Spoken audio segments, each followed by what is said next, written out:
ណាចាញ៉ាំបាញ់តិចទៅកូនអត់ឃ្លានទេកើតសតិអារម្មណ៍ឲ្យលេបអីចូលកុក1កុក2កុក3មើលណែម៉ែទិញស្រីថ្មី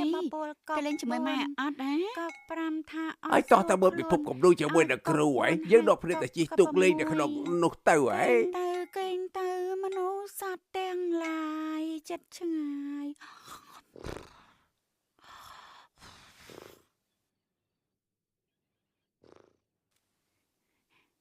ណាចា10ថ្ងៃទៀតខុសកំណត់កូនហើយចាំម៉ែឲ្យអ្នកស្រុកមកជប់លៀងឲ្យកូនយ៉ាងម៉េចដែរហ៎អើយពួកនឹងស្អប់កូនឡើងផ្ដាំមេឃគេមិនប្រមកអើយបិសាចទឹកនោះពុកបានចាប់វាយកមកវិញហើយទឹកមាត់វាមានពឹសខ្លាំងពិបាកបង្ក្រាបណាស់ចាំពុកបង្ហាញវាឲ្យអ្នកស្រុកឃើញពេលនឹងគេនឹងលែងយល់ខុសលើកូនទៀតហើយនឹងត្រូវអ្នកស្រាប់ប្រកាសជាដឹងកូនដែលជួយកំចាត់បិសាច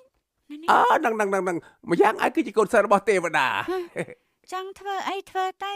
ខ្ញុំចង់ដេកហើយសម្រាប់ចឹងហើយណាគេដឹងហើយ